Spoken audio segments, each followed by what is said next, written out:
Hello student, আমি তোমাদের Sandeep sir. তোমাদের পরীক্ষা তো একদম দোরগোড়ায়। মনে হয় ডিসেম্বর মাসে তোমাদের পরীক্ষা, অনেকে মনে হয় তোমাদের নোটিফিকেশন পেয়ে গেছো।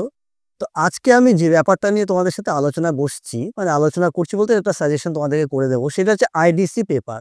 তোমাদের সবারই থার্ড সেমিস্টার যারা ছাত্রছাত্রী রয়েছে, তোমাদের কিন্তু আইডিসি হিসেবে যাদের হিউম্যান রাইটস রয়েছে, অর্থাৎ মানবাধিকার, এবং এই আইডিসি থেকে কিন্তু তোমাদের এমসিকিউ ধরনের প্রশ্ন আসবে। তা আইডিসি মানবাধিকার থেকে বা হিউম্যান রাইটস থেকে কি ধরনের এমসিকিউ তোমাদের আসতে পারে, তার একটা আমি সম্ভাব্য সাজেশন তোমাদেরকে করে দিচ্ছি। তো বেশি আর আমি দেরি না করে তোমাদের সেই প্রশ্নগুলো আমি আগে বলছি। আগে তোমাদেরকে আমি সে সিলেবাসটা বলে দিই যে কি কি থাকবে। দেখো, তোমাদের মোট 4টা ইউনিট থাকছে। আইডিসি পেপার 2 যেটা হিউম্যান রাইটসে আছে, 4টা পেপার আছে। এই 4টা পেপারের মধ্যে কি কি থাকছে দেখো। ইউনিট 1-এ কি থাকছে? Meaning, nature and scope of human rights for generation of human rights. এটা হচ্ছে তোমার ইউনিট 1-এ। তারপরে আমি যদি চলে যাই ইউনিট 2, ইউনিট 2-তে কি থাকছে তোমাদের? United Nations and human rights convince. তারপরে আসছে তোমার ইউনিট 3। ইউনিট 3-তে তোমাদেরকে কি থাকছে? National human rights commission of India. এবার আসছে তোমার unit 4, human rights and social movements. এই যে 4টা ইউনিট আমি বললাম, এই 4টা ইউনিট থেকে তোমাদের কি কি আসতে পারে, অর্থাৎ আসতে পারে বলতে এমসিকিউ কি কি কোশ্চেন তোমাদের আসবে, তার একটা আমি সম্ভাব্য একটা তালিকা তোমাদের আমি তুলে দিচ্ছি। সেই সম্ভাব্য তালিকাগুলোর মধ্যে কি কি আসতে পারে সেই সাজেশনগুলো আমি প্রথম ইউনিট 1-এর কিছু বলছি এমসিকিউ। সে এমসিকিউ কোশ্চেনগুলো আমি বলছি, তোমরা এগুলোকে নোট করে নেবে আর এগুলোই পড়বে। এখান থেকে কিন্তু তোমাদের পুরোপুরি মানে কমন পাচ্ছ। কি আসছে? প্রথমে আছে, আমি ইউনিট 1 থেকে বলছি, যেটা আছে meaning, nature and scope of human rights. এর থেকে আসছে মানবাধিকার কি, 1 নম্বর কোশ্চেন। 2 নম্বর কোশ্চেন কি? মানবাধিকার কোন ধরনের অধিকার। 3 নম্বর কি? হিউম্যান রাইটস বা মানবাধিকার শব্দটি মূলত কোন শতকে বেশি গুরুত্ব পায়। 4 নম্বর, মানবাধিকার ধারণা কোন দর্শনের উপর ভিত্তি করে গড়ে উঠেছে। 5 নম্বর, মানবাধিকারের মূল লক্ষ্য কি।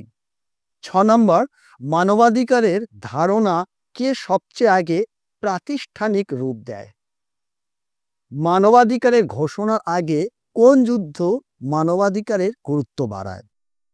নেক্সট, মানবাধিকার কোন প্রকার আইনের অধীনে সুরক্ষিত। 9 নম্বর, মানবাধিকার 4 প্রজন্মের ধারণা দেয়। এই যে মানবাধিকার যে 4টি প্রজন্ম রয়েছে ধারণা দেয়, কত সালে এবং কে দেয়। মানে এটা দুটো কোশ্চেনই মানে আমি একসাথে বলে দিলাম, এটা আলাদা আলাদা ভাবে আসতে পারে। তারপরে হচ্ছে প্রথম প্রজন্মের অধিকার কি, দ্বিতীয় প্রজন্মের অধিকার কি, মানে ফার্স্ট ইউনিটের থেকে কিন্তু তৃতীয় প্রজন্মের অধিকার কি। এই মানবাধিকার যে 4টা প্রজন্ম আছে তার থেকে চতুর্থ প্রজন্মের অধিকার সম্পর্কিত কোন বিষয়। মানবাধিকার প্রথম প্রজন্মের উদাহরণ দেওয়া একটি, দ্বিতীয় প্রজন্মের উদাহরণ, তৃতীয় প্রজন্মের উদাহরণ, চতুর্থ প্রজন্মের উদাহরণ। মানবাধিকার যে কোনো একটি বৈশিষ্ট্যের উল্লেখ করো। মানবাধিকারের উদ্দেশ্য কি, মানবাধিকারের রক্ষাকর্তা কাকে বলা হয়। এগুলো হচ্ছে প্রথম ইউনিটে। এবার আমি দ্বিতীয় ইউনিট, অর্থাৎ দ্বিতীয় ইউনিটে তোমার কি আসছে? United nation and human rights convince. জাতিসংঘে মানবাধিকার ঘোষণা কবে গৃহীত হয়। 1 নম্বর প্রশ্ন দ্বিতীয় ইউনিট থেকে কি? জাতিসংঘ মানবাধিকার ঘোষণা কবে গৃহীত হয়। দ্বিতীয় নম্বর কি আসছে? জাতিসংঘ মানবাধিকার কোন সভায় গৃহীত হয়। তৃতীয় কি আসছে? জাতিসংঘ মানবাধিকার ঘোষণাটি মোট কয়টি অনুচ্ছেদ নিয়ে গঠিত। 4 নম্বর কি? জাতীয় মানবাধিকার ঘোষণার মূল উদ্দেশ্য কি। 5 নম্বর, জাতীয় মানবাধিকার গৃহীত হওয়ার দিনটি কবে পালন করা হয়, কোন দিন হিসেবে, মানে কোন দিনটি কোন দিন হিসেবে পালন করা হয়। তারপর হচ্ছে জাতীয় মানবাধিকারের প্রথম অনুচ্ছেদের কি বলা হয়েছে।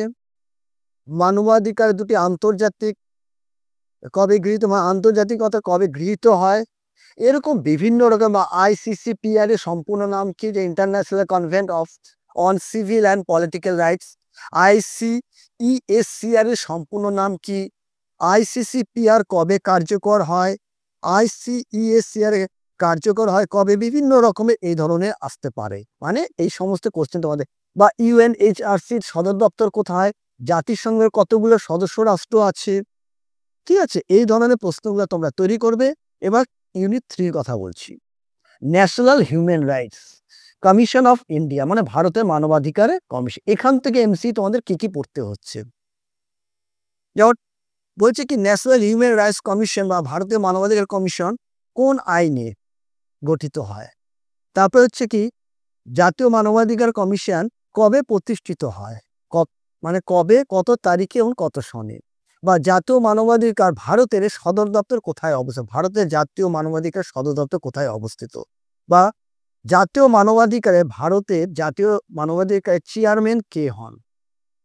বা জাতীয় মানবাধিকার মোট কতজন সদস্য থাকে। জাতীয় মানবাধিকারের কার্যক্রম কোন ধরনের। জাতীয় মানবাধিকারের মেয়াদকাল কত বছরের। জাতীয় মানবাধিকারে কোন ধরনের মামলা নিতে পারে না। জাতীয় মানবাধিকার লঙ্ঘনের জন্য কি পদক্ষেপ নিতে পারে। জাতীয় মানবাধিকার কোন সংস্থাকে তদারকি করে। জাতীয় মানবাধিকারের অধীনে কাজ করা রাজ্য সংস্থা কোনটি, ঠিক আছে, স্টেট হিউম্যান রাইটস কমিশন। তারপর হচ্ছে জাতীয় মানবাধিকার রিপোর্ট প্রকাশ করে কাদের কাছে, অর্থাৎ এই যে জাতীয় মানবাধিকারটা আছে ন্যাশনাল হিউম্যান রাইটস কমিশন, যেটা রিপোর্ট কার কাছে তারা পেশ করতে পারে। এটা হচ্ছে গিয়ে বা এনএইচআরসির পুরো নাম কি, হিউম্যান রাইটস ফর অল। এর স্লোগান কি, এনএইচআরসি এর স্লোগান কি। এবং এটা উত্তর হচ্ছে হিউম্যান রাইটস ফর অল। এই ধরনের এমসিকিউ আছে। তারপরে আমি আসছি এখন তোমাদের চতুর্থ নম্বর, অর্থাৎ 4th ইউনিটে কি আছে, human rights and social movement, অর্থাৎ মানবাধিকার এবং সামাজিক আন্দোলন। সামাজিক আন্দোলন কি, মানবাধিকার ও সামাজিক আন্দোলনের মধ্যে সম্পর্ক কি, ভারতের প্রথম বৃহৎ পরিবেশ আন্দোলন কোনটি, নর্মদা বাঁচাও আন্দোলনের নেতা কে ছিলেন, নারী মুক্তি আন্দোলনের মূল উদ্দেশ্য কি, দলিত আন্দোলনে কিসের জন্য পরিচালিত হয়েছিল, চিপকো আন্দোলনের মূল স্থান কোথায়, মানবাধিকার ভিত্তিক আন্দোলনের মূল লক্ষ্য কি, নারীবাদী আন্দোলনের মূল দাবি কি, পরিবেশ আন্দোলনের উদ্দেশ্য কি, সামাজিক আন্দোলন রাষ্ট্রের কোন দিককে প্রভাবিত করে, মানবাধিকার রক্ষার প্রধান হাতিয়ার কি, মানবাধিকার আন্দোলনে আন্তর্জাতিক প্রতীক কি, ঠিক আছে। গ্রিন পিস আন্দোলন কোন বিষয়ে কাজ করে, গ্রিন পিস যেমন পরিবেশ সংরক্ষণের ব্যাপারে।